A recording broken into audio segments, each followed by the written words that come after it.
천년 전 사람들은 과연 어떤 마음으로 하루를 시작하고 또 마무리했을까요? 이번 시간에는요, 중세시대의 기도문을 통해서 그들의 속마음을 한번 들여다볼 거예요. 우리가 흔히 암흑시대라고 부르는 바로 그 시간에 사실은 놀라운 빛이 숨겨져 있었다는 걸 함께 발견해 보려고 합니다. 아마 많은 분들이 발전은 멈추고 문화는 정체되고 뭐랄까 전반적으로 좀 어둡고 스산한 그런 이미지를 떠올리실 거예요. 그쵸? 암흑이라는 단어 자체가 주는 무게감이 상당하니까요. 그런데 말이죠. 오늘 우리가 살펴볼 이 자료의 편집자는 전혀 다른 이야기를 합니다. 암흑이라고 불리는 바로 그 시대에서 오히려 수많은 빛을 발견했다는 거예요. 오늘 이야기는 바로 이 흥미로운 반전에서부터 시작해 볼게요. 자, 그렇다면 정말 그 암흑 시대에 빛이 있었을까요? 우리가 가지고 있던 선입견에 한번 도전하면서 그 증거를 한번 같이 찾아가 보죠. 먼저 우리가 시간 여행을 떠날 무대부터 명확히 해야겠죠. 이 암흑 시대라는 말은요, 보통 서기 500년경 로마 제국이 무너진 다음부터 종교개혁이 일어나는 1500년 무렵까지, 그러니까 르네상스 이전에 거의 1000년, 중세 전체를 가리키는 말로 쓰여왔습니다. 그럼 그 시대에 정말 빛이 있었는지 어떻게 알 수 있을까요? 그 답이 바로 이 기도문들에 있습니다. 이건 그냥 오래된 기록이 아니에요. 당시 사람들이 뭘 두려워하고 뭘 희망했는지, 그들의 가장 깊은 속마음을 그대로 보여주는 정말 생생한 목소리 그 자체인 거죠. 그럼 이제 그 목소리들을 직접 한번 들어볼까요? 아마 깜짝 놀라실 거예요.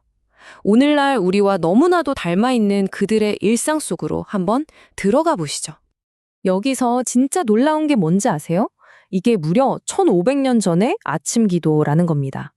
매일매일이 불확실했던 시대에 아침에 눈을 뜨면서 가장 먼저 바랐던 것, 바로 희망의 밝음이었어요. 오늘을 살아가는 우리 마음이랑 정말 똑같지 않나요? 이번에는 11세기의 그 유명한 사상가이자 신학자 안셀무스가 소중한 친구를 위해 쓴 기도예요. 내가 사랑하는 사람이 부디 올바르고 좋은 길을 갔으면 하는 이 마음, 이것도 정말 시대를 뛰어넘는 보편적인 마음인 것 같아요. 자, 그리고 고된 노동과 끊임없는 걱정으로 지친 하루의 끝에 올리는 저녁 기도입니다. 힘든 일과를 마친 몸과 마음이 영원하고 변치 않는 존재 품 안에서 보호받고 편히 쉬기를 바라는 그 간절함이 그대로 묻어나는 것 같죠. 결국 핵심은 이거예요. 이 기도들은 그냥 박물관에 있는 딱딱한 유물이 아니라는 거죠. 희망과 두려움, 사랑과 관계 속에서 고민했던, 지금도 살아 숨쉬는 1000년 전 사람들의 심장박동 소리나 마찬가지인 겁니다. 자, 이렇게 일상의 소소한 희망을 넘어서요. 이번에는 인간 영혼의 가장 깊고 연약한 고백, 바로 자비를 구하는 그들의 간절한 외침에 한번 귀 기울여 볼게요. 이게 참 흥미로운데요. 인간의 나약함에 대한 기도가 딱 두 가지 방향으로 나타나더라고요. 하나는 앞으로 다가올 유혹에 맞서 싸울 힘을 미리 구하는 거고요. 다른 하나는 이미 저질러버린 잘못에 대한 용서를 나중에 구하는 겁니다. 바로 이 슬라이드를 보시면 그 차이가 확 들어오죠. 왼쪽은 앞으로 죄 짓지 않게 힘을 주세요 하는 죄를 예방하려는 굳건한 의지를 보여주고요. 오른쪽은 이미 죄의 사슬에 묶여버렸네요. 부디 용서해 주세요 하는 겸손한 고백을 담고 있어요. 인간의 나약함을 바라보는 두 가지의 깊은 성찰을 동시에 볼 수 있는 거죠. 근데 이런 목소리들이 어느 한 시대에만 있었던 게 아니에요. 무려 1000년이라는 시간 동안 계속해서 이어졌다는 게 정말 대단하죠. 자, 이 연대표를 한번 보시죠. 6세기의 교회의 기틀을 다진 그레고리우스 대교황부터 8세기의 유럽 학문의 부흥을 이끌었던 엘퀸, 그리고 우리 귀에도 익숙한 13세기의 성인 프란치스코, 또 15세기 신앙의 깊이를 더한 토마스 아킨피스까지 이 영적인 대화의 끈이 1000년 동안 단 한 번도 끊기지 않고 이어진 겁니다. 특히 우리에게도 잘 알려진 아시시의 프란치스코의 이 기도를 보세요.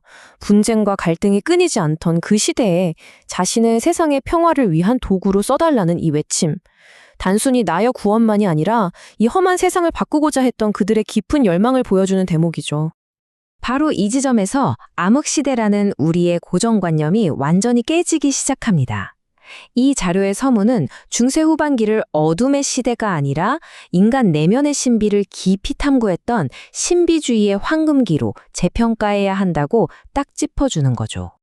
자, 그럼 이제 우리가 모은 이 모든 조각들을 맞춰서 천년이라는 거대한 그림을 완성해 볼까요? 우리가 맨 처음에 던졌던 질문 기억나시죠? 그 답을 한번 찾아보겠습니다. 이 기도문들은 우리에게 뭘 말해주고 있을까요? 첫째, 천년이 지나도 변하지 않는 인간의 보편적인 감정이 있다는 거고요. 둘째, 딱딱한 제도 뒤에 숨겨진 지극히 개인적이고 깊은 영성이 분명히 존재했다는 겁니다. 셋째, 그들의 생각이 결코 원시적이거나 미개하지 않았고 오히려 심오한 아름다움으로 표현되었다는 점. 그리고 마지막으로 가장 중요한 건데요. 중세 천년은 어둠의 시대가 아니라 끊임없이 의미를 찾으려 했던 빛을 향한 탐구, 바로 그거였다는 사실입니다.